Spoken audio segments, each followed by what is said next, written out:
In the jungles of Vietnam, enemy soldiers whispered about a ghost, a man who could walk into gunfire and somehow walk back out again. His name was Jerry Mad Dog Shriver. And then one day he just vanished. This is the untold story of Master Sergeant Jerry Shriver. And trust me, you've never heard a tale like this before. The making of a ghost. Jerry Michael Shriver's story doesn't start on a battlefield. It starts in a small town called Defuniak Springs, Florida, the kind of place where everyone knew each other's name and life moved slowly, almost lazily. Born in 1938, Jerry didn't grow up with much, but what he lacked in wealth, he made up for in presence. Even as a boy, people noticed something different about him. He wasn't loud. He wasn't trying to be the center of attention. He was quiet, polite, and kept mostly to himself. But behind those calm eyes was a sharpness, an intensity that never really left him. His father had fought in World War II, and that military spirit rubbed off on Jerry early on.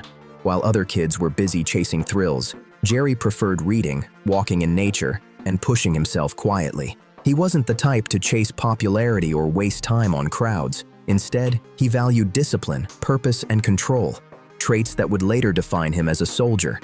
After high school, he gave college a try, but classrooms and textbooks didn't satisfy him. He wanted something tougher, something that would test every ounce of his character. That's when he enlisted in the U.S. Army. From the moment he put on the uniform, Jerry stood out. While others slacked off or joked around, he was focused, steady, and relentless. It wasn't flashiness that set him apart. It was grit, the quiet kind that doesn't need to be announced. And in time, that grit would carry him far from Florida's small-town streets and straight into the unforgiving jungles of Vietnam, becoming a Green Beret. The Army was only the beginning for Jerry. He wasn't content with just being a soldier. He wanted to push himself to the edge. That path led him into the grueling world of the Special Forces, better known as the Green Berets, and this was no ordinary training ground. Here, men were broken down physically and mentally, pushed to see if they could endure what most couldn't even imagine: jungle survival, foreign languages, weapons expertise, explosives, hand-to-hand combat. The Green Berets were expected to master it all. Passing the tests wasn't enough. You had to excel, and you had to prove that you could keep your head when everything else was falling apart. Jerry not only passed, he stood out. He wasn't the loudest. He wasn't the one boasting about how tough he was, but in every drill, every exercise, every test, he was relentless. There was a calm, machine-like focus about him. He didn't flinch under pressure, didn't complain, and didn't quit. His instructors noticed. His peers noticed. Everyone could see that Jerry Shriver wasn't built like most men. By the mid-1960s, Jerry had joined the ranks of the Green Berets and shipped off to Vietnam. But this wasn't the kind of war most people think of. There were no clean front lines, no neat victories. Instead, the enemy fought like shadows, through ambushes, sniper fire, hidden traps, and vast tunnel systems underground. The jungle itself felt like an enemy, thick and unforgiving. For many, it was overwhelming. But for Jerry, it was almost like he belonged there. While others panicked at sudden bursts of gunfire, Jerry stayed steady. He listened to the forest, studied the terrain, and moved with a sharpness that unnerved even his own comrades. The more dangerous it got, the calmer he became. And it wasn't long before people realized this man was meant for something even more dangerous. Into the shadows, the MACV-SOG unit. Jerry's unusual calm and unflinching aura under fire earned him a spot in one of the most secretive and dangerous units of the Vietnam War. MACV-SOG. Officially, it stood for Military Assistance Command, Vietnam, Studies and Observations Group. Unofficially, it meant going where no ordinary soldier dared to go. MACV-SOG didn't fight normal battles. Their missions were the kind the US government didn't even admit to at the time. Small teams, sometimes just 6 to 12 men, would be dropped deep into enemy territory, often across the borders into Laos or Cambodia, where American troops technically weren't even supposed to be. Their job? To sabotage supply lines, destroy hidden bases, rescue captured soldiers, and collect intelligence, all while being hunted by hundreds of enemy troops.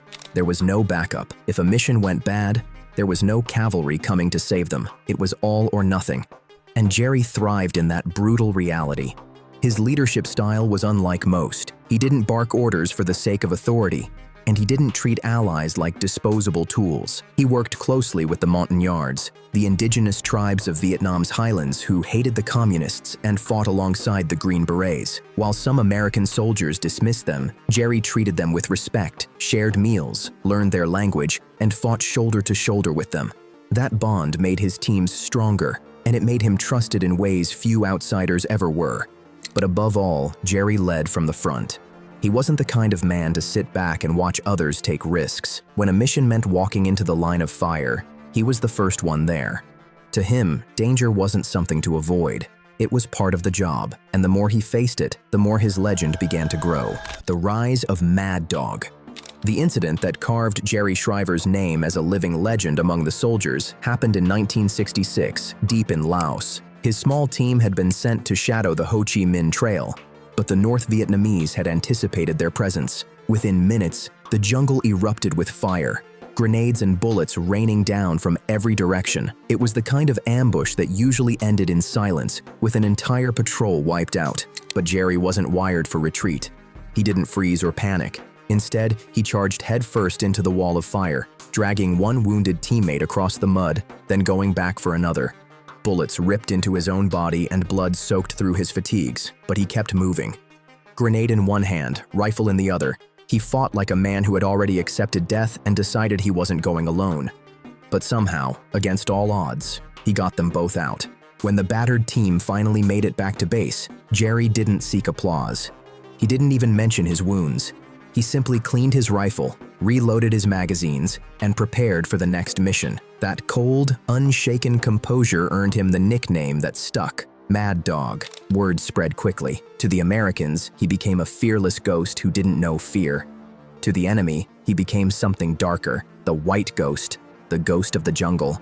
Rumors painted him as supernatural, a man who could walk through bullets, who never slept, who killed with his bare hands. The North Vietnamese feared him enough to put a bounty on his head. Myth blurred with reality, and in the thick, unforgiving jungle, that was exactly how Jerry wanted it. The iconic prison raid. If one mission truly sealed Jerry Shriver's reputation as a war hero, it was the prison raid of November 1967. U.S. intelligence had discovered an enemy-run POW camp hidden in Laos, where captured American soldiers were being beaten, starved, and broken. On paper, the mission was suicide. The camp was fortified, guarded by hundreds of enemy troops, and buried in hostile territory. But when volunteers were asked, Jerry didn't hesitate. He would lead it himself. His team infiltrated the jungle silently, approaching under cover of night. Then, without warning, they struck. The guards never saw it coming. Jerry moved like lightning, gunning down enemy soldiers, then rushing straight to the bamboo cages where the Americans were locked up. With his bare hands, he ripped open the makeshift prison, dragging half-conscious skeletal men onto his shoulders. Even as bullets tore through the camp and one sliced into his leg, Jerry refused to slow down. He carried men who couldn't walk, pushed others toward freedom, and fought every step of the way until the helicopters arrived. By the time the last chopper lifted off, every single prisoner of war had been rescued. Not one was left behind, and not a single man on Jerry's team was lost. The mission was a near miracle. Soldiers whispered that it was impossible, that no one else could have pulled it off. Jerry received another Silver Star for his heroism. Though, true to form, he didn't care about medals. For him, the victory wasn't in the ribbon. It was in seeing those broken, starving men breathe free air again. That was Jerry Shriver in a nutshell. Fearless in the face of death, relentless until his men were safe. And by now, the legend of Mad Dog wasn't just growing, it was cemented in steel. Tet Offensive and Final Mission. By 1968, the war had shifted into something far bloodier. The Tet Offensive had shocked the world, with enemy forces launching simultaneous attacks across South Vietnam. Cities burned, soldiers fell, and the war dragged on with no end in sight. In America, faith in victory was crumbling. But Jerry Shriver wasn't thinking about politics or speeches. He only thought about the next mission. That mission came in April 1969, and it would be his last. Intelligence had pinpointed a major North Vietnamese command base hidden across the Cambodian border, a stronghold used to plan large-scale attacks. Taking it out would deal a serious blow to the enemy. The job was suicidal, which is exactly why Jerry volunteered. He handpicked a 12-man team, a mix of special forces and Montagnard fighters who trusted him with their lives. Together, they boarded helicopters and flew straight into enemy country. But almost immediately, things went wrong. The moment they landed, enemy patrols spotted them. Within minutes, they were surrounded by hundreds of North Vietnamese soldiers. The jungle exploded with fire. Jerry moved through the chaos with his usual steadiness, checking on his men, shouting orders, and dragging the wounded into cover. Radio operators tried to relay their position, but then, suddenly, silence. The line went dead. With no updates, U.S. command assumed the worst and called in airstrikes. Napalm and heavy bombs turned the jungle into a wall of fire. When the smoke cleared, search teams swept the area. But there was nothing. No bodies, no gear, and no sign of Jerry or his men. They had vanished into the jungle, as if swallowed by it. The vanishing and the legend.